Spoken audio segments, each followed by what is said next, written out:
सर्वप्रथम उदयगिरी बाबाला या ठिकाणी नतमस्तक होतो, प्रणाम करतो आणि या कार्यक्रमाचा उद्घाटक या नात्याने उद्घाटन झालं असं जाहीर करतो। आज उदगीर शहराची परिस्थिती बघितली आपण,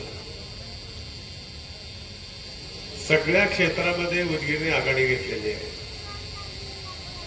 उदगीरची ओळख दोन गोष्टींनी पुरी होते, एक तर या ठिकाणचा व्यापार मोठा होता, इथे चांगल्या प्रकारचे खेळाडू होते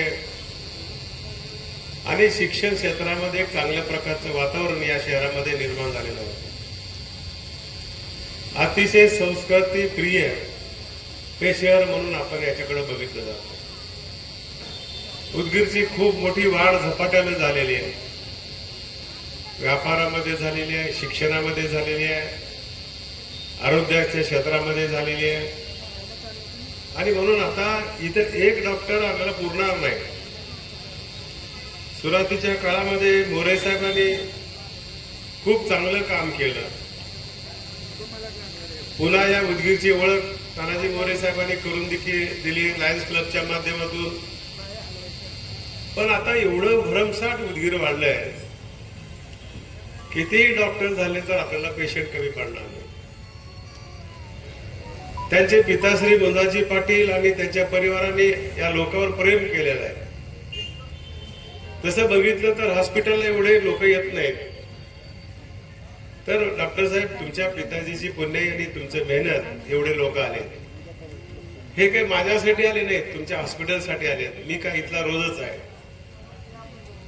हे तुमच्या वडिलांनी आतापर्यंत एवढी कमाई म्हणत नाही, मी एक शिदुरी करून ठेवलेली आहे आणि आपण नशीबवान आहात, एका चांगल्या घराण्यामध्ये जन्मले आहात आणि योगाने तुम्हाला वहिनी देखील डॉक्टर्स भेटलेले आहेत, बीडी डॉक्टर भेटलेले आहेत।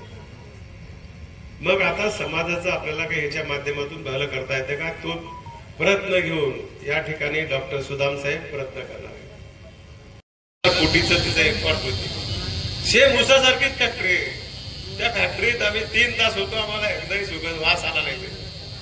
पूर्ण ग्लास हाऊसनं पॅक केली, वरच्या मधलं सगळं दाखवलं, ऊस जसा फीड करतंय मिलला तसाच ते त्या चेहरामधून टँकर आणतात आणि फीड करतात, वेट मधून टाकतात आणि ते गोळा करणाऱ्या गाड्या एवढ्या सुंदर होत्या, असा होता आपल्या इकडची ट्रॅव्हल देखील एवढी स्वच्छ नसेल, सुंदर नसेल। संध्याकाळी बोलत असताना मी त्या गाडीवर हात ठेवून उभारलो होतो, मग दुपारी ज्यावेळेस कारखान्यात गेल्यावर लक्षात आलं की हे वेट गोळा करण्याची गाडी आहे, एवढी चकाचक आणि सुंदर गाडी होती। आपली जर इथून गाडी गेली तर दवाखान्यामध्ये वास होत आहे आपल्या गाडी गेली। त्या लोकांनी त्याच्यावर मात केल्या, एक स्वच्छता 30% रोग आपले कमी करणे, हे एकट्याचं काम नाही, सगळ्या समाजाचं काम आहे। प्रशासन याच्यामध्ये सगळ्या गोष्टी आपल्याला सांगतंय, पण आपण ऐकत नाही। त्याची विल्हेवाट व्यवस्थित केली, कोरडा रस्ता इकडं दुसरा वरला, ज्या त्यांनी डस्टबिन ठेवले तिथे टाकलेला आहे आणि त्याच्यापासून सावकार 3 प्रॉडक्ट तयार केले। एक तर मेटल तयार केलं होतं, दुसरं खत तयार केलं होतं ऑर्गॅनिक खत, आणि तिसरं म्हणजे वीज।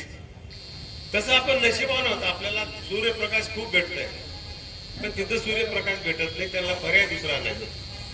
हे तिथल्या लोकांनी याच्यामध्ये खूप प्रगती केलेली आहे। तिथल्या रेल्वेचं टायमिंग विचारलं, बघितलं तर लिहिले वर्षामध्ये आपल्याला आजे वॉटर, त्या रेल्वे स्टेशनवर लेट गेलेली वर्षातली लेट रेल्वे 9 सेकंद लेट गेली, 9 सेकंद। माणसं प्रगती उगम होत नाही, 3 गोष्टी माणसाकडे असल्या पाहिजे, एक डिसिप्लिन असलं पाहिजे, एक प्रामाणिकपणा असला पाहिजे आणि स्वच्छता। ह्या सगळ्या गोष्टी तिथे भेटल्यात आपल्याकडे। 9 सेकंद झालं तर मी सगळे टू मच लेट होऊन आले।